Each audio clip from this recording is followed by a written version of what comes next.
মানে সি যোৱা 18 তাৰিখে চেন্নাই ষ্টেচনৰ পৰা চেন্ট্ৰেল চেন্নাই ষ্টেচনৰ পৰা মানে কেৰেলালৈ টিকেট কাটিছিল। 1টা বজাত ট্ৰেইন আছে বুলি কোনো এটা নম্বৰত মানে ফোন আহিছিল। তাৰপিছত সি উঠিলে মানে 1টা বজাত। তাৰ পৰা আমি ভাবিছো যে কেৰেলাত গৈছে। তাৰপিছত তাৰ পৰা সিদিনাৰ 18 তাৰিখৰ পৰাই 18 মে তাৰিখৰ পৰাই ফোন অহা নাই তাৰ ক'ত মানুহ সন্ধান হৈছে আমি গমেই নাপাওঁ। তাৰপিছত আৰু পৰহি 25 তাৰিখে ফোন আহিছিল 3টা মান বজাত। তাই কৈছে যে মই এটা কৃষ্ণগিৰি তামিলনাডু মেডিকেল কলেজত আছো। ইয়াৰ পৰা মই চাগে ওলাব পাৰিম না নহয় সেনেহেন কৈছে মানে। তাৰপিছত আৰু যোন নম্বৰৰ পৰা ফোন আহিছিল যে তাতে ফোন কৰিলো। সি কৈছে মানুহটো যে ইয়াত 10 দিন মান এডমিট আছিল সি। এতিয়া তাক মানে ডিscharge কৰি দিছো বুলি কৈছিল। তাৰপিছত তাৰ লগত দিচোন একবাৰ কথা পাতিম বুলি কৈছো। তাৰপিছত সি কৈছে যে সিটো ওলাই গ'ল, আমি ডিচাইড কৰি দিছো এতিয়া 1 ঘণ্টামান হ'ল বুলি কৈছে। আৰু তাৰপিছত আৰু ফোন অহা নাই। কেতিয়া কৈছিল ঘৰৰ পৰা? 14 তাৰিখে মে 14 তাৰিখে।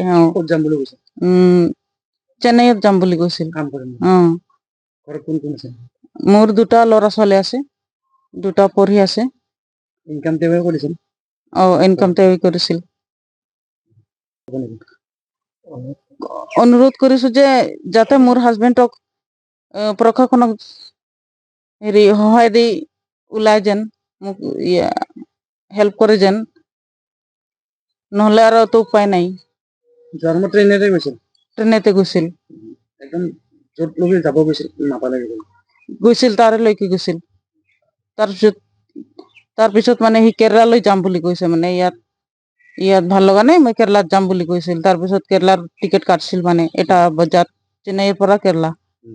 তাৰপিছত তাৰ হাতত ফোন চোন নাছিল, সেইকাৰণে আমি মানে বেলেগৰ নম্বৰত ফোন কৰিছিল। সেইকাৰণে ঠিক আছে কেৰেলাৰ যদি টিকেট কাটিছে তেনেহলে গৈ পাব বুলি ভাবছো। আগতেও গৈছিল সেইকাৰণে একো কোৱা নাই আৰু। তাৰপিছত সি গৈ নাপাল। তাতে কাম কৰিছিল, কেৰেলাত কাম কৰিছিল, চেন্নাইত যোৱা নাছিল। কিমান বছৰ ধৰি কাম কৰি আছে? 8 বছৰ মান হৈছিল। অহা যোৱা কৰি থাকে? অহা যোৱা কৰিয়ে থাকে। আমাৰ ইয়াৰ ফাতেহাবাদ চাহ বাগিচাৰ মাংৰা লাইনৰ বাসু হান্স আমাৰ ইয়াৰ পৰা চেন্নাইলৈ কাম কৰিবৰ কাৰণে গৈছিলে। আৰু সেই যোৱা পথতে তেওঁ মানে আমাৰ নিৰুদ্দেশ হয়। আৰু নিৰুদ্দেশ হোৱাৰ পিছত পৰিয়ালবৰ্গই আমাক অৱগত কৰে। আৰু অৱগত কৰাৰ পিছত আমি পুলিচ প্ৰশাসনৰ লগতো যোগাযোগ কৰোঁ যে কি কৰিলে ভাল হ'ব। তো তেওঁলোকৰ লগত যোগাযোগ কৰাৰ পিছতো আমি মানে এতিয়ালৈকে মানে সংহতি ওলাব পৰা নাই। যাৰ কাৰণে আমি তামিলনাডু চৰকাৰক তেওঁৰ মুখ্যমন্ত্ৰীলৈকে আমি এটা লেটাৰ বনাইছো। আৰু লেটাৰৰ জৰিয়তে আমি আহ্বান কৰিছো যে অতি শীঘ্ৰে তেওঁ বাসু হান্সক মানে উদ্ধাৰ কৰক। আৰু পৰিয়ালবৰ্গৰ যিখিনি মানে আজি তেওঁৱে জীৱিকা অৰ্জন কৰিছিলে, তো এইটো হিচাপে মানে তেওঁলোকে মানে যাতে ভালকে ঘূৰি আহে তাৰে কাৰণে আমি অনুৰোধ কৰিছো। লগতে যিসকল তামিলনাডু বা কেৰেলাত কাম কৰি আছে তেওঁলোককো অনুৰোধ কৰিছো, যদি বাসু হান্সৰ কোনোবা সংগত্ৰ পোৱা যায় তেতিয়াহ'লে পৰিয়ালবৰ্গক অৱগত কৰক, যাতে আমি তাক সুকলমে উদ্ধাৰ কৰিব পাৰোঁ। কেৱল এইটো ঘটনা নহয়, প্ৰায় বন্দী ৰাজ্যত এনেদৰে সন্ধানিত হৈ থাকে অসমৰ জাতি। হয়, এইটো আটাইতকৈ দুৰ্ভাগ্যজনক ঘটনা।